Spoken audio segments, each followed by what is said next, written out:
For more episode subscribes के novels Hindi channel. मेनू दिखाओ। उपन्यास ऑनलाइन पूरा पढ़ें। उपन्यास बिन। उपन्यास माफिया को जादुई दुनिया में ले जाना। अध्याय 1 नया जीवन। माफिया को जादुई दुनिया में ले जाना। नया जीवन। पब फ्यूचर द्वारा विज्ञापन। अध्याय 1 नया जीवन। ये पृथ्वी के उत्तरी गोलार्ध में स्थित एक शहर में ठंडी सर्दियों की रात थी, जो विश्व मानकों के अनुसार अपेक्षाकृत गरीब स्थान है। यह एक विशाल शहर था और सबसे ठंडी रात होने के बावजूद शहर में कारों और लोगों की भीड़ थी, जो शहर के केंद्र के सबसे दूर के क्षेत्रों में भी सड़कों पर घूमते देखे जा सकते थे। हालांकि इस शहर के ठीक बीच में एक अराजक दृश्य सामने आया।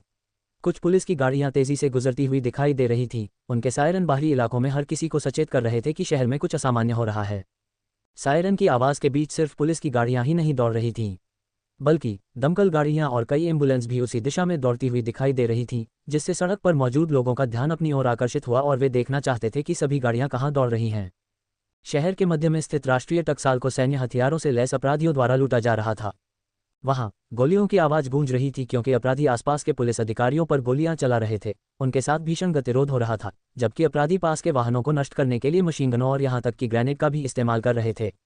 इस अराजकता के बीच उस इमारत से कुछ दूरी पर मौजूद लोगों ने घेरे गए भवन से काले धुएं के घने गुबार उठते देखे, जो अपराधियों के विनाशकारी कृत्यों का सबूत थे, क्योंकि उन्होंने उस इमारत को लूट लिया था। जल्दी करो, जाने का समय हो गया है। हमें जो चाहिए था वो सब मिल गया है। सभी को मार डालो, कोई गवाह न छोड़ो। हाँ, जश्न मनाने का समय आ गया है। कुछ अपराधियों ने आपस में उपहास किया, क्योंकि उन्हें रेडियो पर उनके कुछ साथियों से चेतावनी मिल रही थी।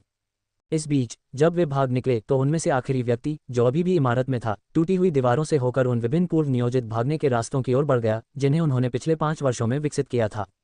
उसी समय एक हेलीकॉप्टर इमारत की छत पर उतरा, जिसमें आज के ऑपरेशन का एक नेता सवार था, जो एक कार्यकारी के वेश में एक ब्रीफकेस के साथ साइट पर दाखिल हुआ था। काले रंग का ब्रीफकेस उनकी बाईं कलाई पर हथकड़ी से बंधा हुआ था, जबकि उनका चेहरा हॉकी मास्क से ढका हुआ था। जब वह घटनास्थल की ओर जा रहा था तो उस व्यक्ति ने गोलियों की आवाज़ों को अनदेखा कर दिया, जो उसके वर्तमान स्थान से कुछ दर्जन मीटर नीचे से आ रही थी, जबकि जलते हुए प्लास्टिक और मिट्टी की तीखी गंध आसपास फैल रही थी। चलो चलें दोस्तों। इसके बाद उसने अपना मुखौटा उतार दिया, जिससे उसका युवा चेहरा सामने आ गया, जो ऐसा प्रतीत भी नहीं हो रहा था कि वह उन अपराधों को करने का आदी है जिनका नेतृत्व वह वर्तमान में कर रहा था। ये 25 वर्षीय विसेंट अकोस्टा था, जो इस देश के माफिया का कुख्यात सदस्य था। वह संघीय जेलों से 3 सफल भागने और एक बैंक डकैती की साजिश रचने के लिए जाना जाता था। पब फ्यूचर द्वारा विज्ञापन। 17 साल की उम्र में उसने इसी शहर में अपने पड़ोस में एक हथियार डीलर के मामलों को व्यवस्थित करके माफिया में अपना करियर शुरू किया। वर्षों से वह रैंकों में ऊपर उठता गया और वह स्थान प्राप्त किया जहां वह उस परिवार के नेता का उत्तराधिकारी बनने से सिर्फ 3 कदम दूर था, जिससे वह वर्तमान में संबंधित था।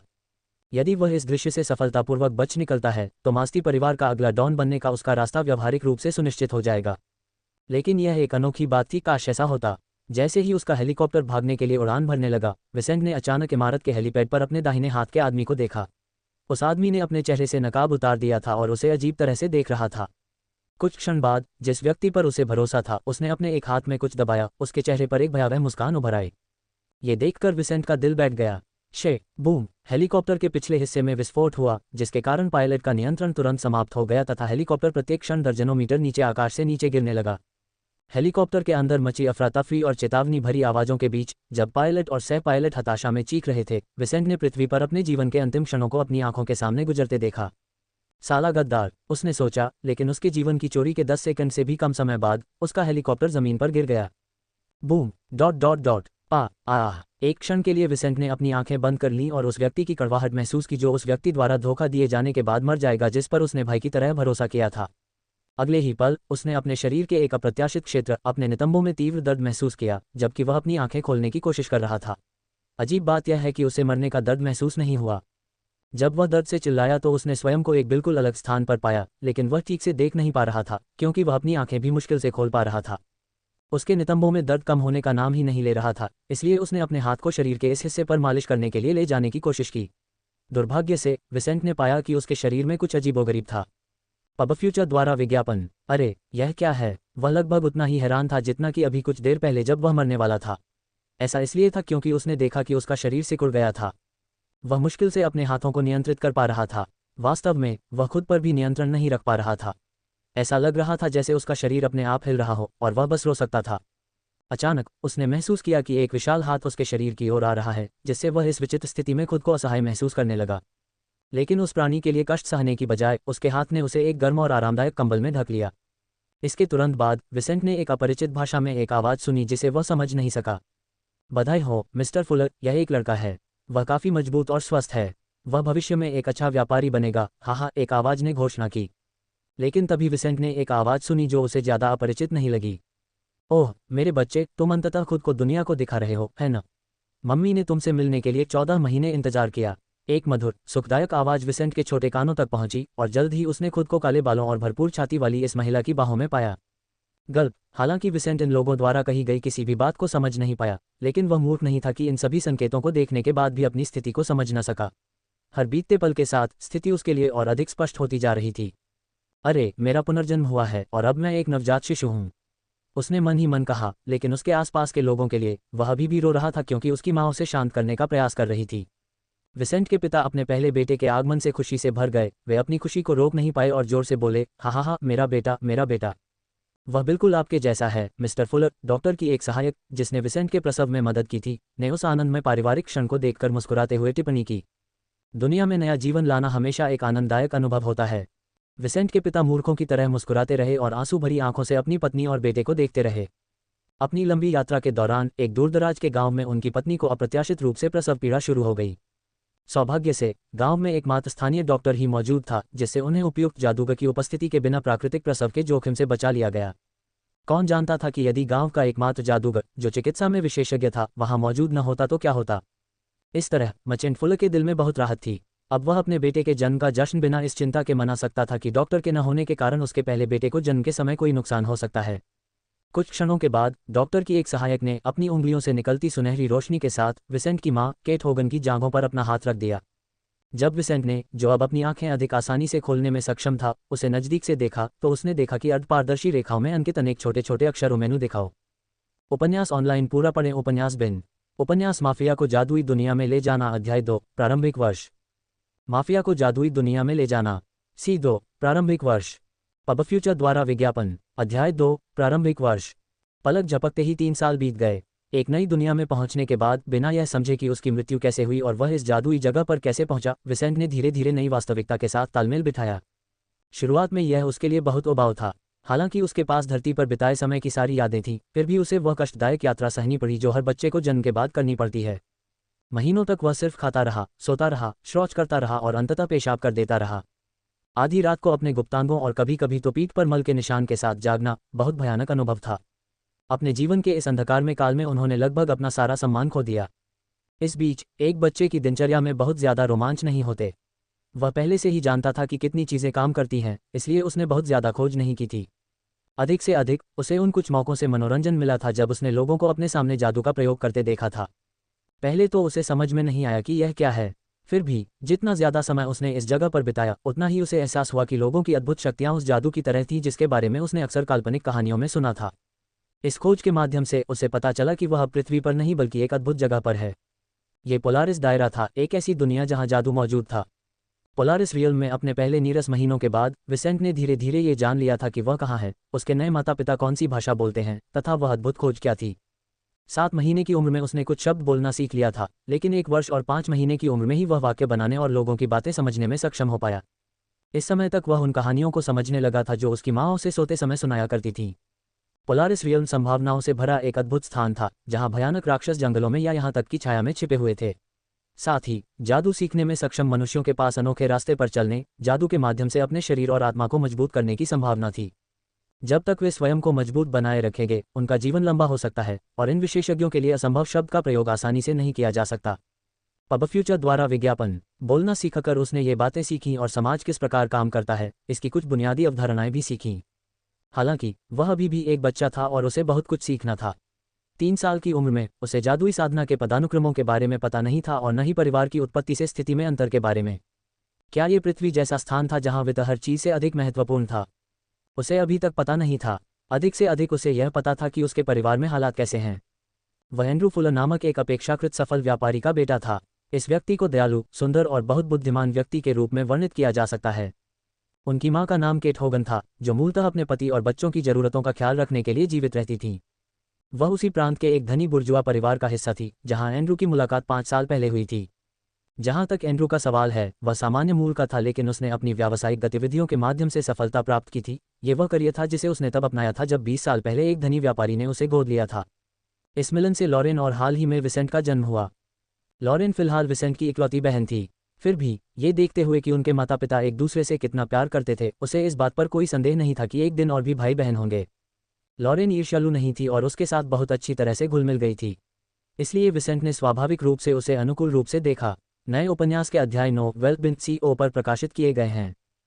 पृथ्वी पर अपने अतीत को देखते हुए वह शायद इस परिवार से जुड़ नहीं पाता, लेकिन उनके साथ 3 साल रहने और हर किसी से प्यार पाने के बाद उसने इस परिवार को अपना लिया था और उन्हें अपने दिल में सच में स्वीकार कर लिया था।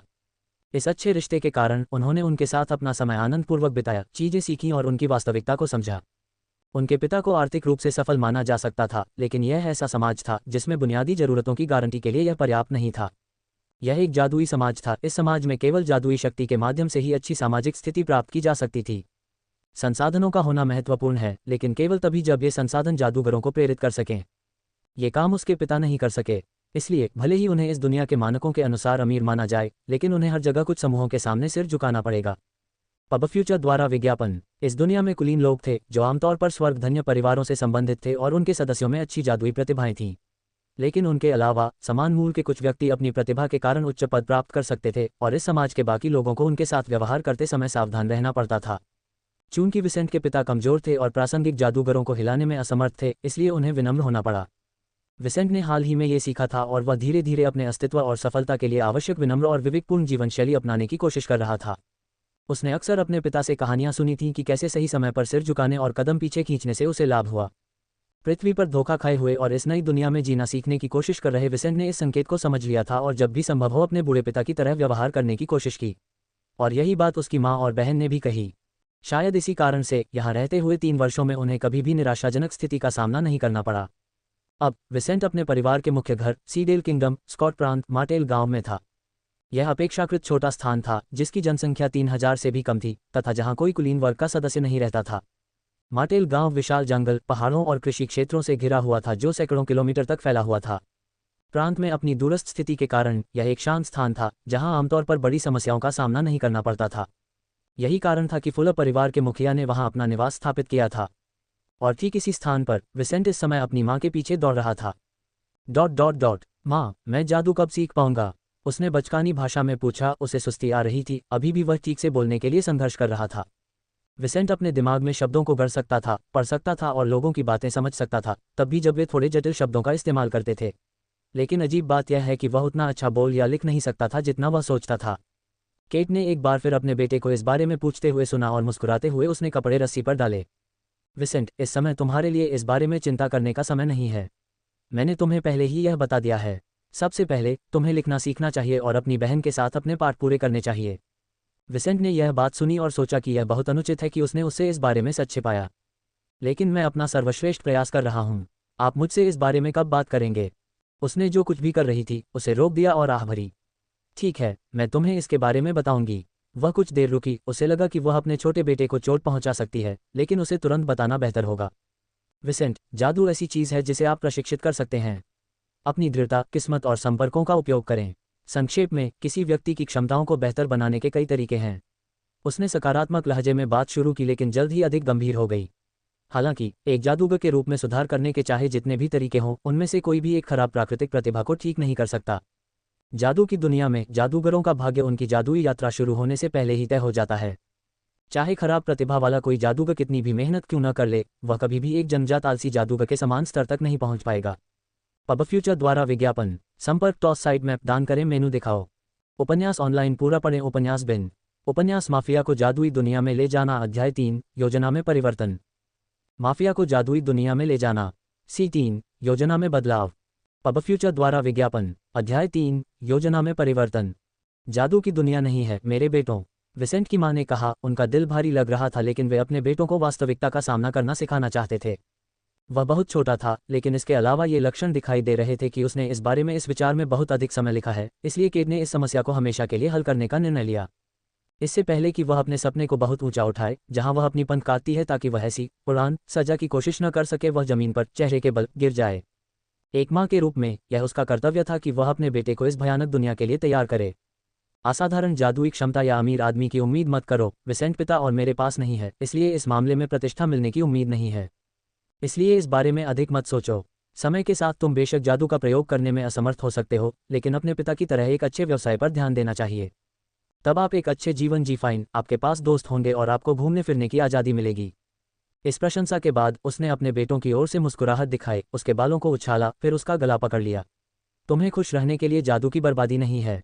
जनजाति परिवार बहुत प्यार करता है, मेरे छोटे बेटे। उन अंतिम शब्दों को सुनने के बाद विसेंट की शिकायत नहीं कर सकी। इस दुनिया की हकीकत पर विलाप तो दूर की बात थी। किसी व्यक्ति के पास मन की मात्रा काफ़ी हद तक उसके आनुवंशिकी से जुड़ी हुई थी, इसलिए उसके खिलाफ जांच की गई। लेकिन क्या धरती पर भी यही स्थिति नहीं थी? वह धरती पर गरीब पैदा हुई थी और छोटी उम्र से ही उस दुनिया के स्वभाव रूप से अन्यायपूर्ण वास्तविकता में जिया था। उस अनुभव से सत्य के भार ने इस छात्र को इतना प्रभावित नहीं किया था। वह अपनी माँ की ओर से अपने गोल को फॉलो करते हुए यह महसूस कर रही है कि वह पृथ्वी की तरह ही जीवन का अपना तरीका खोज सकती है। ऐसा हो सकता है कि वह महान जादूगर न बन पाए, लेकिन अन्य लोग अच्छे जीवन जी सकते हैं। बिल्कुल का किरदार वैसा नहीं जैसा मैं चाहता था, लेकिन मैं इसके साथ काम कर सकता हूँ, उसने सोचा जब उसकी माँ ने उसे गले लगाया। पृथ्वी पर मैं मजानती परिवार में शामिल हो गया था, लेकिन मैं इस दुनिया में अपना खुद का परिवार बना सकता हूँ। आज मेरे पास जो ज्ञान है उसके आधार पर मुझे पूरा विश्वास है कि मैं अपना खुद का ग्रुप बनाऊंगा और उस व्यक्ति से भी बेहतर डॉन बनूंगा। पब फ्यूचर द्वारा विज्ञापन। बस मुझे गद्दारों से सावधान रहें। विसेंट को वह याद आया जिसने उसे इस दुनिया में भेजा था। वह जहाँ था वहाँ से घृणा नहीं करता था, लेकिन इसका कोई उद्देश्य नहीं था कि यदि वह फम मर गया तो उसका पुनर्जन्म किसी और दुनिया में होगा। इस बात का कोई संकेत नहीं होने के कारण उनका भाग्य भी यही होगा। वह पृथ्वी पर घटी घटना को पोलारिस क्षेत्र में दोहराए जाने से लाभ चाहते थे। अब जाओ अपनी बहन के साथ खेलो, वाइस। माँ को अपना काम पूरा करना है, केट ने पहले से भी अधिक मधुर स्वर में कहा, जिससे उनका बेटा अपनी रिया से भरी दुनिया में वापस आ गया। उसे इस बात का बहुत दुख हुआ कि उसके बेटे को ऐसी कठिन बातें सिखानी पड़ रही थीं और जल्द ही वह अपने पसंदीदा खाना बनाने के बारे में सोचने लगी। जब वह इस बारे में सोच रही थी तो वह अपनी बहन के पास छोटी बाइक चलाने वाली थी, क्योंकि उसे पता था कि यह छोटी लड़की उसके साथ खेलेगी क्योंकि वह उससे बहुत प्यार करती है। वैसे लॉरेन ने मैनर्स का पाठ समाप्त करते हुए अपने छोटे भाई को देखकर चिल्लाया। उस समाज में विसेंट की बहन जैसी लड़कियों को कम उम्र से ही अच्छी पत्नी, माँ और गृहिणी बनने के लिए तैयार किया गया था। उनसे कुछ जादूगर बन गए और दुनिया में निकल पड़े, लेकिन ये कुछ ही लोगों की जिंदगी थी। बेल्जियम की महिलाएं नीति रीति रिवाजों का पालन करती हैं। विसेंट के आसपास के स्थानों में उन्होंने धरती के इतिहास की कहानी पढ़ी थी। उनका परिवार उन्हें तब तक शिक्षित और प्रशिक्षित करता था जब तक कि वे प्रशिक्षण नहीं कर पाते। फिर उनके पिता ने एक उपयुक्त स्थान खोजा और उनकी शादी तय की।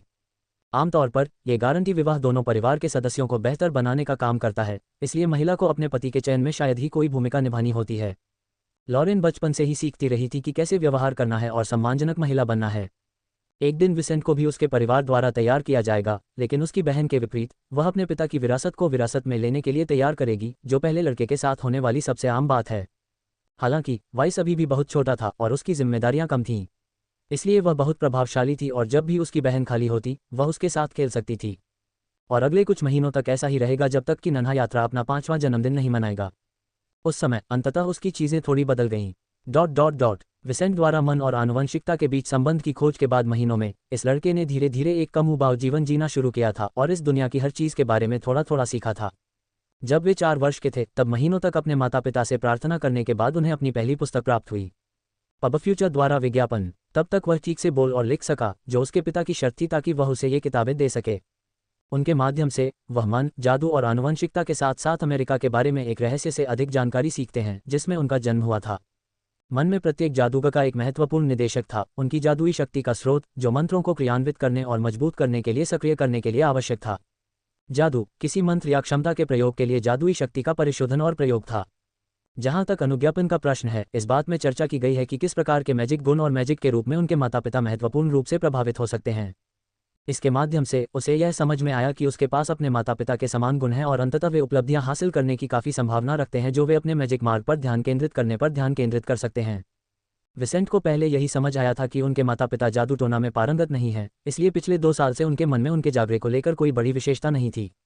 ये जागृति तब हुई जब 14 वर्ष की आयु हुई और उन्हें एक विशेष उत्सव में जादुई रत्न नामक कुछ दिया गया। उनकी उत्पत्ति आनुवंशिकता से संबंधित होने के बाद एक जादूगर के जीवन से सबसे अधिक प्रभावित होने वाली चीज़ जादुई रत्न थी, इसलिए यह अत्यंत महत्वपूर्ण समारोह था। VISIT-N0VL/B opening parenthesis I closing parenthesis opening parenthesis and closing parenthesis को सर्वोत्तम उपन्यास पढ़ने के अनुभव के लिए। लेकिन छोटी गाड़ी को इस बात में कोई मछुआरा नहीं रहा, क्योंकि उसे पता चला कि उसके परिवार के लोग बहुत साधारण थे।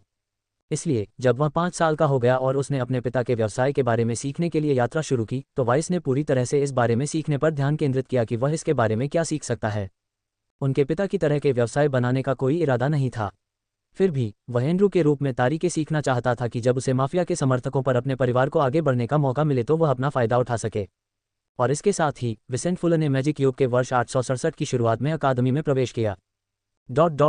आज सुबह विक्की ही जल्दी से तैयार हो गया और अपने परिवार के साथ नाश्ता करने लगा। वह मार्टेल विलेज की एकमात्र अकादमी में अपने पहले दिन का इंतजार कर रही थी। स्टॉस की अकादमी में उन्होंने अपने अध्ययन की अनदेखी का एक हिस्सा शुरू किया, जहां वह राज्य और दुनिया के दर्शनीय स्थलों से लेकर जादू के बारे में भी सब कुछ सीख सकते थे। वह भी अपने पिता के साथ मिलकर एक किराएदार के रूप में रिलीज हुई और दूसरे में इस आदमी के साथ चली गईं। फिर भी आज से उसकी दरार की पूरी तरह से अनदेखी होगी। बचपन में नीरस जीवन से भागने के लिए समुद्री यात्रा पर लगभग भूल ही गया था कि एकेडमी में पहले दिन वह अपनी मां के साथ गया था। तुम कहाँ जा रहे हो, वाइस? केट ने जब उन्हें देखा तो उन्होंने अपने बेटे को इस घर के बाहर दरवाजे की ओर दौड़ते हुए देखा। माँ, चलो, मैं अकादमी जाने के लिए इंतजार नहीं कर सकता, उसने बचकानी आवाज में कहा, लेकिन बिना कुछ बोले, जैसे वह सबसे पहले बोलती थी।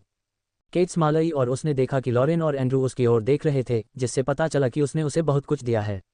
अब इस जल्दबाजी में रहने वाले युवाओं से नियमता उनकी जिम्मेदारी थी। सब ठीक है, उन्होंने कहा और अपना 6 महीने का अंतरंग पेट दिखाया, जहां इस परिवार का एक और सदस्य बढ़ रहा था। और इसी तरह वाइस एकेडमी में अपना पहला दिन अपनी मां के पास गया। पब फ्यूचर द्वारा विज्ञापन, संपर्क टॉस साइट मैप दान करें, मेनू दिखाओ। उपन्यास ऑनलाइन पूरा पढ़ें। उपन्यास बिन। उपन्यास माफिया को जादुई दुनिया में ले जाना, अध्याय 4, अकादमी में पहला दिन।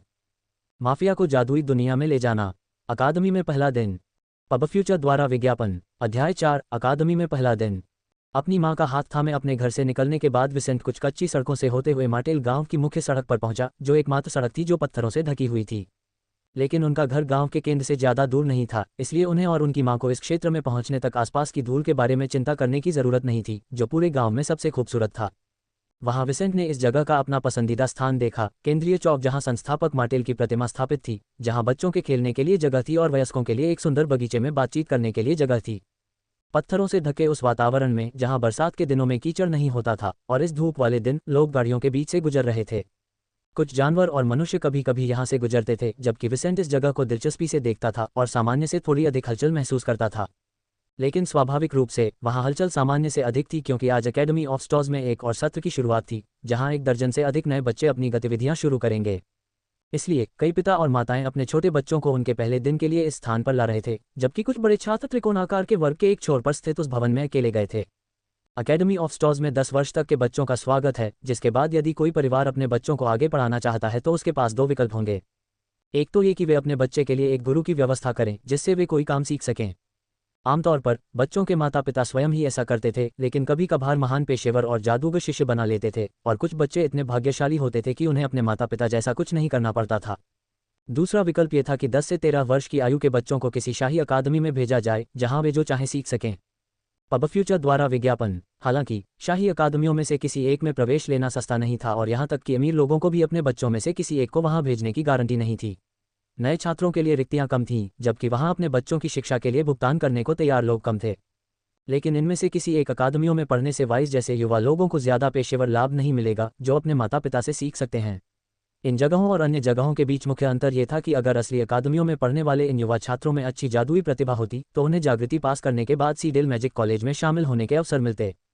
सीडेल मैजिक कॉलेज युवा जादूगरों के लिए अपने कौशल सीखने और उसमें निपुणता प्राप्त करने तथा आर्थिक और सामाजिक रूप से आगे बढ़ने का प्राथमिक तरीका था।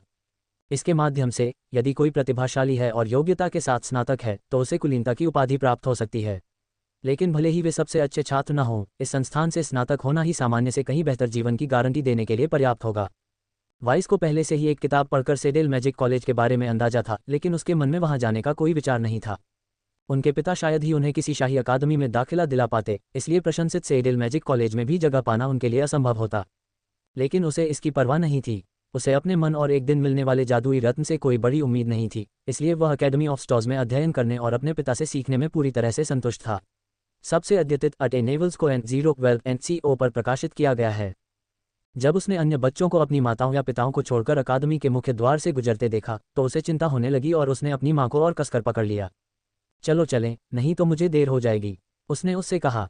वह मुस्कुराए और उस 3 मंजिला इमारत के चारों ओर लगी रेलिंग के पास पहुंची, जिसकी डिजाइन ऐसी थी कि वाइस को पृथ्वी पर मौजूद गौथिक इमारतों की याद आ गई। नमस्ते छात्र, और परिवार का नाम क्या है? उस स्थान के प्रवेश द्वार पर एक अकादमी कर्मचारी ने केट और वाइस को रोका। हाय, यह मेरा बेटा विसेंट है, जो फुलर परिवार से है।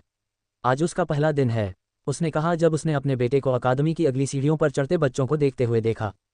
बहुत बढ़िया विसेंट, आप कक्षा 1 देख सकते हैं, आपकी कक्षाएं वहां लगेंगी, उस आदमी ने अपने सामने काले बालों वाले युवक को देखते हुए कहा। आज का दिन खास है, इसलिए शिक्षक 15 मिनट देर से आएंगे, लेकिन कल से कक्षाएं सुबह 9 बजे शुरू होंगी।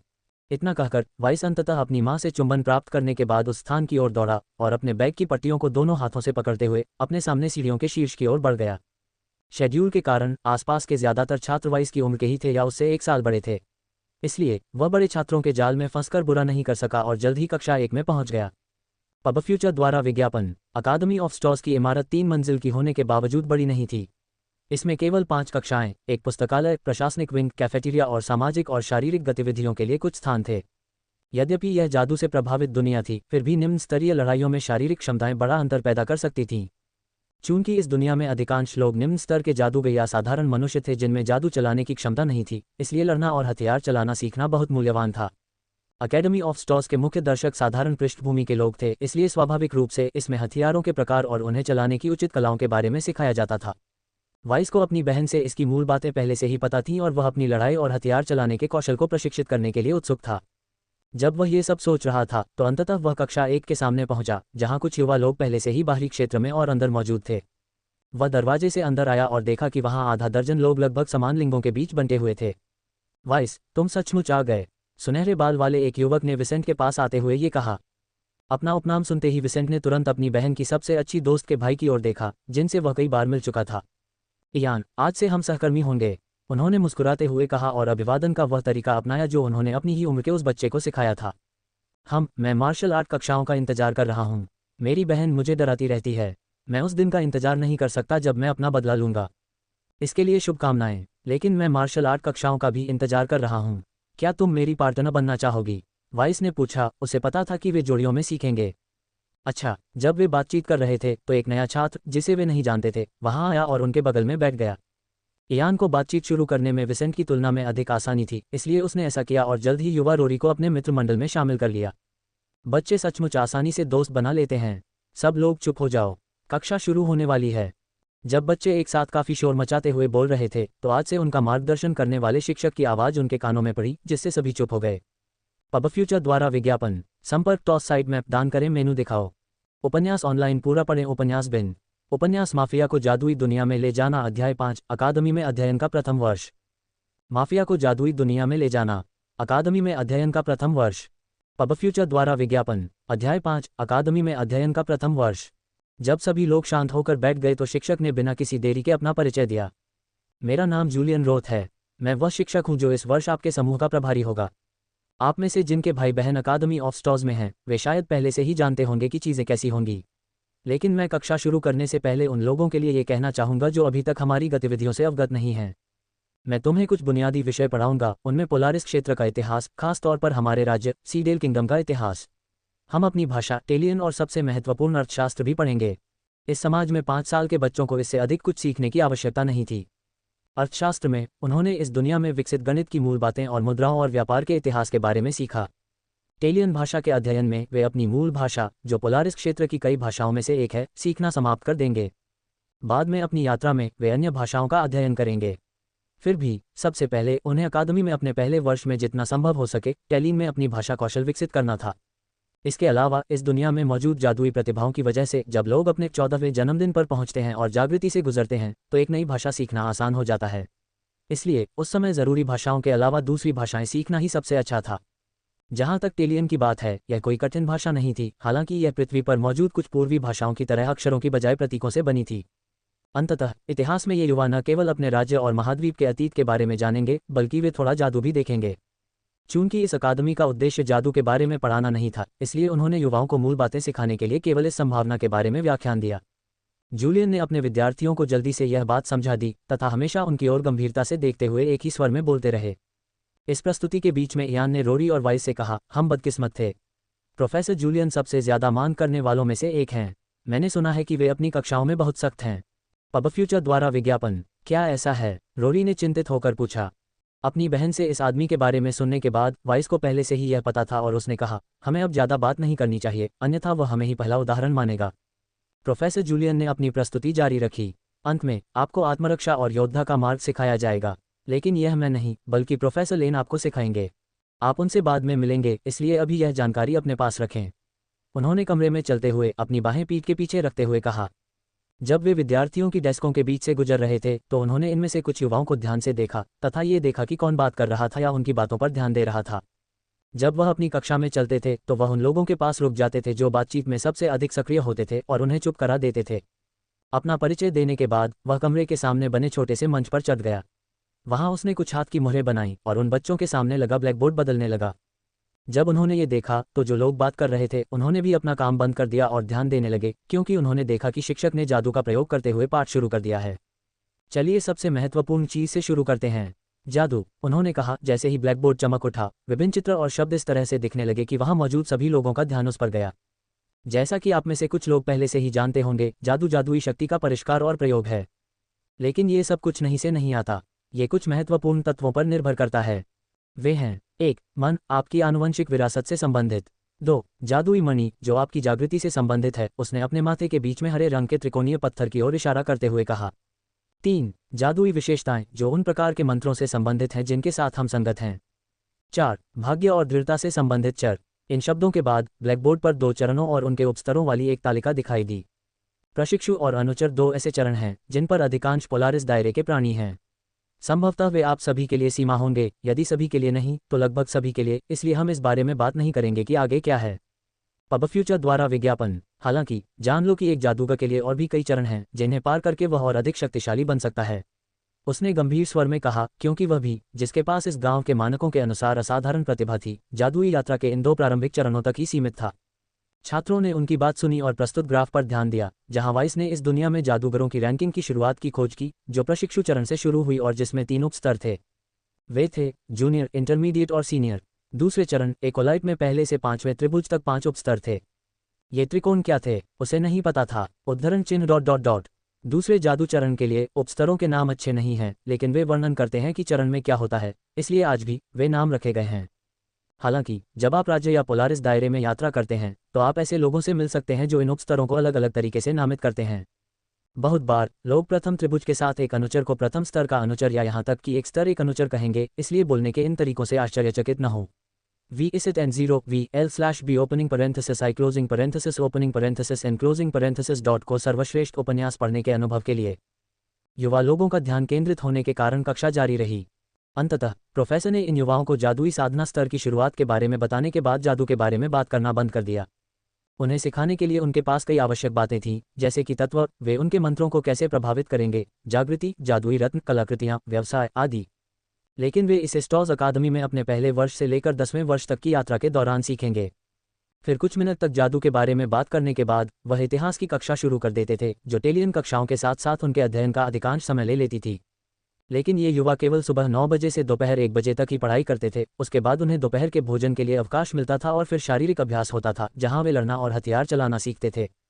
अपराह्न 3 बजे से पहले उनका स्कूल समाप्त हो जाता था। तब अधिकांश बच्चे घर पर पढ़ाई करने के लिए लौट जाते थे और कुछ अपने माता पिता के साथ अपना पेशा सीखने चले जाते थे। अगले कुछ महीनों तक विसेंट की यही दिनचर्या रही, जब तक कि उसका 6ठा जन्मदिन नहीं आ गया और उसके जन्मदिन के कुछ सप्ताह बाद नया स्कूल वर्ष शुरू नहीं हो गया। पृथ्वी की तरह इस दुनिया में भी गर्मी की छुट्टियां होती थी, जब छात्र अपने परिवार और दोस्तों के साथ ज्यादा समय बिता सकते थे। ये बच्चों के लिए खेलने और अकादमी के दरवाजे से बाहर दोस्ती बनाने के बेहतरीन अवसर थे। जब उनकी छुट्टियां शुरू हुईं तो वाइस ने अकादमी के भीतर अपने द्वारा बनाए गए कुछ रिश्तों को और बेहतर बनाने के अवसर का लाभ उठाया। स्कूल के दिनों में उन्हें दोस्ती बढ़ाने का बहुत कम मौका मिला। फिर भी छुट्टियों के दौरान वह रोरी और इयान के और भी करीब आने की पूरी कोशिश करता था और मार्टेल विलेज में उसे पहली बार दोस्त मिले। लेकिन वह अपनी पढ़ाई का पहला वर्ष भी समाप्त कर देगा और कुछ असंतुष्ट सहपाठियों के साथ छुट्टियां मनाएगा जिनके साथ उसके अच्छे संबंध नहीं थे। और फिर अकेडमी ऑफ स्टॉज में अपने दूसरे वर्ष की शुरुआत की पूर्व संध्या पर उनकी दूसरी बहन का जन्म हुआ। पबफ्यूचर द्वारा विज्ञापन। संपर्क टॉस साइट मैप दान करें, मेनू दिखाओ। उपन्यास ऑनलाइन पूरा पढ़ें। उपन्यास बिन। उपन्यास माफिया को जादुई दुनिया में ले जाना। अध्याय 6, अकादमी में वापसी और खतरे। माफिया को जादुई दुनिया में ले जाना। अकादमी में वापसी और खतरे। पबफ्यूचर द्वारा विज्ञापन। अध्याय 6, अकादमी में वापसी और खतरे। V is it N0 V L/B opening parenthesis I closing parenthesis opening parenthesis and closing parenthesis dot को सर्वोत्तम उपन्यास पढ़ने के अनुभव के लिए। मार्टेल विलेज में फुलर परिवार के निवास के अंदर चारों ओर से हंसी और बधाइयों की आवाजें आ रही थीं, जबकि नाश्ते की गंध घर की दूसरी मंजिल तक पहुंच रही थी। वहाँ फुलर परिवार के कई मित्र नीना, वाइस और लॉरेन की छोटी बहन के जन्म का जश्न मना रहे थे। जब वयस्क लोग बातें कर रहे थे और हंस रहे थे, तब महिलाएं इस परिवार के सबसे नए सदस्य वाइस और उसके दोस्तों को उसके कमरे में एक साथ देख रही थीं। अब तुम्हें एक नई बहन मिलने वाली है, क्या सिर दर्द है? अगर नीना वास्तव में लड़का होती तो हम सब के लिए यह बहुत आसान होता।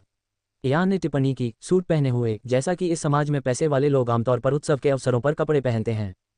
कुछ लोगों ने तो इस शैली को स्थायी रूप से अपना लिया और वे बिल्कुल उन लोगों की तरह दिखने लगे जिन्हें पृथ्वी की 19वीं और 20वीं शताब्दी की कहानियों की पुस्तकों में आसानी से देखा जा सकता था। वाइस को ये पसंद था क्योंकि इस दुनिया में पुनर्जन्म से पहले उसने एक माफिया के रूप में इसी तरह की शैली का पालन किया था। वह भी इसी तरह कपड़े पहने हुए था, लेकिन काले रंग के कपड़े पहने हुए, जो उसका पसंदीदा रंग था। दूसरी ओर रोरी ने अपनी मां द्वारा चुने गए कपड़ों से अधिक रंगीन कपड़े पहने हुए थे। रोरी ने इयान की एक बांह थपथपाए और कहा, बेवकूफ़ मत बनो। लड़की हो या लड़का, वह वाइस की बहन है और हमें खुश होना चाहिए। अरे, तुम ऐसा इसलिए कह रही हो क्योंकि तुम्हारा कोई भाई बहन नहीं है। अगर तुम्हें अपनी चीज़ें बहनों के साथ साझा करने का दर्द पता होता तो तुम्हें पता होता कि मैं किस बारे में बात कर रहा हूँ। इयान ने टिप्पणी की, काश मेरे भी भाई होते, कमीने। वाइस ने अपने दोस्तों की तरफ देखकर मुस्कुराया, दोनों पक्षों को समझते हुए। नीना स्वस्थ पैदा हुई थी और मेरी माँ भी ठीक है। बस यही बात मायने रखती है। लेकिन शब्दों के लिए धन्यवाद। वैसे आप लोग क्या योजना बना रहे हैं? कल हम अकादमी में एक नया साल शुरू करेंगे। वाइस के कमरे में दो लड़के, जिनमें से एक युवा फुलर के अध्ययन कक्ष में लकड़ी की कुर्सी पर बैठा था और दूसरा उसके बिस्तर पर, अपने मित्र की ओर देखकर मुस्कुराए। चलो कक्षा 2 के उन शापित छात्रों से बदला लें। दोनों इस बात पर सहमत हुए। पब फ्यूचर द्वारा विज्ञापन। अकेडमी ऑफ स्टॉर्स में अपने पहले वर्ष के दौरान उन्होंने अपनी कक्षा 1 के सहपाठियों और बड़ी कक्षाओं के सहपाठियों के साथ बातचीत की। ऐसा बहुत कम ही हुआ था, लेकिन फिर भी उन्हें अपने बड़े सहपाठियों के कारण कष्ट सहना पड़ा। कुछ झगड़ों के अलावा, जिनमें वे हार गए थे, पिछले वर्ष उन्हें कुछ बड़े सहपाठियों के सामने हाथापाई और हार का सामना भी करना पड़ा था। सौभाग्य से वाइस अपने युद्ध कौशल में पारंगत था और उनकी पराजय इतनी अपमानजनक नहीं थी। लेकिन भले ही वाइस ने इस जगह पर अपने पृथ्वी युद्ध के अनुभव का अच्छा इस्तेमाल किया था, लेकिन उसके शरीर का आकार और वजन उसके विरोधियों के लिए बहुत कम था। इसलिए उसे भी थोड़ा नुकसान उठाना पड़ा। इस अनुभव के कारण तीनों ने अपनी छुट्टियों के दौरान कड़ी ट्रेनिंग की थी और वाइस कभी कभी उनके साथ लड़ाई भी करता था। पिछले कुछ दिनों में वे एक दूसरे से नहीं मिले थे क्योंकि उनके 3 परिवारों में से 2 ने एक छोटी सी यात्रा की थी। हालांकि फिर से मिलने पर उन सभी ने पुष्टि की कि वे अभी भी प्रशिक्षण ले रहे थे और अपने बदला लेने के लिए प्रतिबद्ध थे। वाइस ने फिर कहा, ठीक है, चलो अभी उनके साथ कोई परेशानी मोल नहीं लेते, लेकिन जब वे हमें फिर से परेशान करेंगे तो हम उन्हें उनकी जगह पर खड़ा कर देंगे। विसेंट ने अभी तक अपने परिवार को माफिया रीति रिवाजों के साथ शुरू नहीं किया था। वह बहुत छोटा था और उसे अपने शारीरिक कौशल और इन दोनों के साथ अपनी दोस्ती को विकसित करने की आवश्यकता थी। साथ ही कोई भी दोस्ती पुराने माफिया तौर तरीकों से नहीं चल सकती थी, इसलिए वह अभी भी इयान और रोरी पर नजर रख रहा था। लेकिन वाइस धीरे धीरे सम्मान, वफादारी और भाईचारे के बारे में बात कर रहा था। ये 2 चीजें उसने मास्ती परिवार में सीखी थीं। माफिया के सदस्य को विश्वसनीय होना चाहिए, डॉन और परिवार के नियमों के प्रति वफादार होना चाहिए, सम्मान रखना चाहिए तथा अपने साथियों के लिए कार्य करने के लिए तैयार रहना चाहिए। आम अपराधियों के विपरीत माफिया सदस्यों के पास पालन करने के लिए एक कोड था। दोनों सहमत हो गए। इससे पहले कि लॉरेन अपने भाई के बेडरूम के दरवाजे पर रुकती, उसका ध्यान अपनी ओर खींचती। वाइस, अपने दोस्तों को नीचे ले आओ। पिताजी और माँ हमारा इंतजार कर रहे हैं। हम अभी वहां पहुंचेंगे, बड़ी बहन।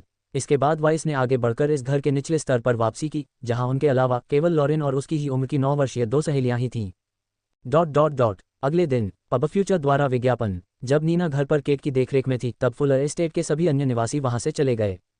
एंड्रू अपना व्यवसाय स्थानीय स्तर पर निपटाने चले गए, जो कि वह नियमित रूप से करते थे। अपने गोदाम और उन किसानों के साथ काम करते थे जो उन्हें इस गांव से उपज बेचते थे। वह अपना अधिकांश समय स्थानीय स्तर पर बिताते थे, लेकिन हर कुछ सप्ताह में वह प्रांत भर में छोटी यात्राएं करते थे, स्थानीय चीजें बेचते थे और फिर अन्य चीजें खरीदकर इस गांव में बेचते थे। लेकिन अपने व्यवसाय की व्यस्तता के बावजूद इस व्यक्ति के पास अपने परिवार की देखभाल करने, वाइस को अपना पेशा सिखाने और लॉरेन के बड़े होने का समय था। अब से उसे नीना पर भी नजर रखनी होगी और उसे शिक्षा देनी होगी। इस प्रकार वे अपने स्थानीय दिनचर्या को चेहरे पर मुस्कान के साथ जारी रखते थे, जो मुख्य रूप से उनकी बेटी के जन्म के कारण उत्पन्न हुई थी, लेकिन इसलिए भी क्योंकि वे वास्तव में अपने पेशे से प्यार करते थे। इस बीच लॉरेन अपने दोस्तों के साथ अकादमी के लिए निकल चुकी थी, लेकिन वह अपने भाई की तरह एक और अकादमी वर्ष की शुरुआत के लिए उतनी उत्सुक नहीं थी। वह पहले से ही 9 साल की थी, इसलिए यह अकादमी में उसका आखिरी साल था। हालांकि वहां पढ़ाई करते हुए 5वें साल में होने के कारण वह स्कूल के एक और दिन जाने को लेकर उतनी उत्साहित नहीं थी। वह चुपचाप अकादमी की ओर चली गई, जबकि उसका भाई पहले ही वहां पहुंच चुका था और उसके दोस्त भी मुस्कुराते हुए उसके साथ आ गए। एक और साल साथ में। इयान ने वाइस और रोरी के हाथ थपथपाए, अध्ययन के इस नए साल की प्रतीक्षा करते हुए। पिछले साल उन्होंने बहुत कुछ सीखा था, साथ ही कुछ पुराने छात्रों से थोड़ी बहुत तकलीफ भी झेली थी। लेकिन अभी भी उन्हें अपनी दुनिया, जादू और यहाँ तक कि अपनी भाषा के बारे में बहुत कुछ सीखना था। चूंकि बच्चे अभी भी बहुत सी चीज़ें खोज रहे थे, इसलिए वे उत्साहित थे। इसलिए वे कक्षा 2 में पहुंचे, जहां अब वे आगे की पढ़ाई करेंगे। लेकिन आधे रास्ते में वे कक्षा 3 के छात्रों के एक समूह के सामने से गुजरे, जिनके साथ उन्हें पिछले वर्ष भी समस्या हुई थी। अच्छा अच्छा अच्छा, देखो कहीं ये 3 बदमाश तो नहीं हैं। उन युवा लड़कों में से एक, जो उन तीनों से थोड़ा लंबा था और अपने आदर्श वजन से कुछ पाउंड ज्यादा था, ने उनकी दिशा में इशारा करते हुए कहा। पिछले साल उन्होंने कहा था कि वे इस साल हमें हरा देंगे। तो क्या हुआ? क्या तुमने अच्छी तैयारी की थी, मूर्ख? एक और युवा लड़का, जो गोरा और लंबा था, ने इन तीनों को श्रेष्ठता के भाव से देखते हुए कहा। इस समूह में 2 और लड़के शामिल थे जो अपने नेताओं का समर्थन करने के लिए अपनी जगह से खड़े हो गए। वाइस ने आगे बढ़कर कहा, डेरेक, बेहतर होगा कि तुम हमें भड़काओ नहीं। तुम पिछले साल जितने मजबूत थे, तुम्हें नहीं लगता कि स्थिति वैसी ही है? इस छोटे से समूह के नेता डेरेक ने वाइस को अनदेखा कर दिया, जिसके साथ वह पहले ही थोड़ा परेशान हो चुका था, आकार और उम्र में अपने लाभ के बावजूद। रोरी, तुम्हें बेहतर तरीके से सावधान रहना चाहिए। तुम नहीं चाहती कि हर कोई तुम्हारा रहस्य जान जाए। ये कहने के बाद उसने अपनी पीठ मोड़ ली और अपने समूह को दूर ले गया, जिससे इयान और वाइस रोरी को देखते रह गए, जो उन शब्दों को सुनकर पीला पड़ गया था। रोरी, इयान ने पूछा, लेकिन इसके तुरंत बाद उनका दोस्त बिना कुछ कहे भाग गया। पब फ्यूचर द्वारा विज्ञापन। संपर्क टॉस साइड मैप दान करें, मेनू दिखाओ। उपन्यास ऑनलाइन पूरा पढ़ें। उपन्यास बिन। उपन्यास माफिया को जादुई दुनिया में ले जाना। अध्याय 7, विसेंट की सबसे बड़ी खामी। माफिया को जादुई दुनिया में ले जाना, विसेंट की सबसे बड़ी खामी। पब फ्यूचर द्वारा विज्ञापन। अध्याय 7, विसेंट की सबसे बड़ी खामी। इयान और वाइस अगले कुछ सप्ताह तक रोरी को बिना कारण बताए उनसे दूर जाते हुए देखते रहेंगे। उन्होंने कुछ अवसरों पर अपने मित्र से प्रश्न करने का प्रयास किया, लेकिन बार बार झिड़क दिए जाने या नज़रअंदाज कर दिए जाने पर उन्होंने धीरे धीरे रोरी पर दबाव डालना बंद कर दिया। वे अब भी अपने मित्र की परवाह करते थे, लेकिन उन्होंने उसे समय देने तथा उसके व्यवहार के कारणों के बारे में उससे कोई सवाल न करने का निर्णय लिया था। इस बीच डेरिक का समूह उन्हें परेशान करता रहा, लेकिन रोरी तो और भी ज़्यादा परेशान थी। इन सप्ताहों में उन्होंने कुछ अवसरों पर जो देखा था, उससे पता चला कि रोरी ऐसे ही समूह के अधिक निकट थी तथा कई तरीकों से उनकी सेवा कर रही थी। इयान धीरे धीरे अपने दोस्त पर भरोसा खो रहा था। उसे लग रहा था कि अगर रोरी खुद उनकी मदद नहीं चाहता है, तो उसे और वाइस को भी अनदेखा किए जाने के लिए उसके पीछे नहीं भागना चाहिए। जब वाइस की बात आई, तो वह अभी भी रोरी के साथ क्या हो रहा था, इसमें दिलचस्पी रखता था। इयान के विपरीत उसके पास अपने पिछले जीवन की यादें थीं। उसे लगा कि डेरेक के पास रोरी को धमकाने के लिए कुछ है। इसलिए अकादमी में इस दुनिया के बारे में और अपने पिता से व्यापारी पेशे के बारे में सीखते हुए ये लड़का अपने खाली समय में रोरी को देख रहा था। ... सितारों की अकादमी में यू टुडेटेड फ्र ओ नो वी ए आई अंक ओ। सुबह और दोपहर की कक्षाओं के बीच छात्रों को दोपहर के भोजन का अवकाश मिलता था। इस समय बहुत से छात्र इस अकादमी के रहने वाले क्षेत्रों के आसपास खाना खाते, बातें करते और खेलते हुए मौजूद थे। लेकिन इस जगह के एक कम व्यस्त कोने में वाइस एक गलियारे के पास एक पेड़ के पीछे छिप गया, जो एक मृत अंत की ओर जाता था। वह वहां डेरेक के समूह को उस स्थान पर खाना खाते हुए देख रहा था जहां वे आमतौर पर ब्रेक के दौरान बैठते थे। 4 लड़कों का समूह जमीन पर बैठा था, जबकि उनमें से 5वां लड़का पे और नाश्ते से भरा एक ट्रे पकड़े हुए था। इस 5वें व्यक्ति ने अपनी पतलून उतार दी थी और उसके पैरों के पास कूड़ा पड़ा था। वह रोरी था। वाइस चुपचाप देख रहा था कि अचानक उसके पीछे कोई प्रकट हुआ, लेकिन उसे आश्चर्य नहीं हुआ। पब फ्यूचर द्वारा विज्ञापन। वाइस, तुम क्या कर रहे हो? लॉरेन ने पूछा, अपने भाई को एक बार फिर उन युवाओं को देखते हुए देखकर। मैंने पहले ही तुमसे कहा था कि ऐसा करना बंद करो। अगर तुम कुछ नहीं कर सकते तो उसे देखने की जहमत क्यों उठाते हो? कभी कभी हमें कुछ चीज़ें छोड़नी पड़ती हैं, छोटे भाई। लेकिन वाइस इससे सहमत नहीं था। नहीं, मुझे ये जानना है कि वे रोरी के खिलाफ क्या इस्तेमाल कर रहे हैं। जब मुझे ये पता चलेगा तो मैं कुछ कर पाऊंगा। उसने आह भरी। उद्देश्य जानने से तुम्हें सचमुच मदद मिलेगी। वह कैसे होगा? ये जो भी हो, उसके आधार पर मैं रोरी से संपर्क कर सकता हूं और कह सकता हूं कि यह कोई बड़ी बात नहीं है। मैं कह सकता हूं कि जो भी रहस्य है, उसके लिए उसे इन लोगों के सामने खुद को अपमानित नहीं करना चाहिए। उसने लड़कों को हंसते और अपने दोस्त को लात मारते देखकर जवाब दिया। विसेंट ने अपना एक हाथ सामने के पेड़ की छाल में दबा लिया। वह कक्षा 2 में सबसे मजबूत था, लेकिन कक्षा 3 के छात्रों के मुकाबले उसे ज़्यादा फायदा नहीं था। उनकी मार्शल आर्ट तकनीक कक्षा 4 के कुछ छात्रों से भी बेहतर थी। विसेंट कितना कुशल था, इसका अंदाजा लगाने के लिए वह अपनी बहन के साथ महीने में 2 बार प्रशिक्षण लेता था और आमतौर पर उसे कोई नुकसान नहीं होता था। उसकी सांसारिक मार्शल आर्ट और इस दुनिया में सीखी गई मार्शल आर्ट के कारण उसे बच्चों पर बहुत फायदा हुआ। लेकिन उसके विरोधियों के बीच वजन और उनकी संख्या के अंतर के कारण वह जो कुछ भी कर सकता था, उससे उसे निश्चित जीत की गारंटी मिलने की बहुत कम संभावना थी। वह इनमें से किसी एक युवा को अधिक से अधिक परेशान कर सकता है, लेकिन फिर भी उसके खिलाफ 3 युवा खिलाड़ी होंगे। इयान अगर वहां होते तो कुछ बदलाव ला सकते थे। इयान कक्षा 2 में दूसरा सबसे प्रतिभाशाली था, लेकिन वाइस के इस दूसरे दोस्त ने उसे पहले ही बता दिया था कि वह इस लड़के की मदद के बिना रोरी की मदद नहीं करेगा। दुर्भाग्यवश वाइस को बच्चों से निपटना पड़ रहा था। इन युवाओं को अभी तक दोस्ती का मूल्य नहीं पता था और उनमें बहुत अधिक घमंड था। लॉरेन ने नकारात्मक रूप से अपना सिर हिलाते हुए आह भरी। बेचारा छोटा भाई, सच्चाई का पता चलने पर तुम उससे और भी दूर हो जाओगे। लेकिन फिर उसने पूछा, तुम्हारी योजना क्या है? सच्चाई का पता लगाओ, उसे दिखाओ कि यह कोई बड़ी बात नहीं है और उसे हमारे समूह में वापस लाओ। अगर उसके बाद वह मेरा दोस्त नहीं बनना चाहता तो कोई बात नहीं। मैं चाहता हूं कि वह मेरा दोस्त बने, लेकिन अगर वह उसके बाद भी नहीं बनना चाहता तो मुझे कोई दिक्कत नहीं है, बशर्ते वह खुद को और अपमानित न करे। उसने अलग लहजे में भावनाओं से भरा हुआ कहा, मैं इसे जारी नहीं रहने दे सकता। पब फ्यूचर द्वारा विज्ञापन। उसने उस पेड़ के तने पर मुक्का मारा। लॉरेन ने वाइस के मुड़े हुए हाथ को देखा और अपने भाई की सबसे बड़ी खामी देखी। वाइस किसी भी बात को यूं ही नहीं छोड़ सकता था। जब वह कुछ करने का मन बना लेता था तो वह उसे पूरा करके ही रहता था, चाहे उसका नतीजा कुछ भी हो। एक बार तो वह स्थिति को इतना आगे ले गया कि यद्यपि वह जानता था कि उसके माता पिता उसे पीटेंगे, फिर भी वह पूरी तरह से पिट गया, और जब उसे पीटा गया तो उसने एक आंसू भी नहीं बहाया। लॉरेन ने उसे अन्य परिस्थितियों में भी यह व्यवहार करते देखा था, जो आमतौर पर उसके दोस्तों या परिवार से संबंधित होते थे। वह जानती थी कि वह एक जुनूनी व्यक्ति है जिसे कुछ न करने के लिए मनाना बहुत कठिन है। ये ठीक है, लेकिन इसे ज्यादा मत करो। अगर तुम हर ब्रेक रोरी को देखते हुए बिताओगे तो तुम अपने दोस्त यान को खो दोगे। उसने उसके एक कंधे पर हल्के से थपथपाते हुए उसे चेतावनी दी। वह उसकी मदद करने की कोशिश कर सकती थी, लेकिन उसने महसूस किया कि अपने छोटे भाई को खुद ही इसका समाधान निकालने देना बेहतर होगा। इस तरह उसे इसका पछतावा नहीं होगा। बड़ी बहन लॉरेन, क्या आप यान की बहन से कह सकती हैं कि वह उसे बताए कि आप मुझे ब्रेक टाइम पर पढ़ा रही हैं? मैं वादा करता हूं कि मैं इसे जल्दी ही सुलझा लूंगा। उसने पूछा। ठीक है, मैं ऐसा करूंगा, लेकिन ज़्यादा देर तक नहीं।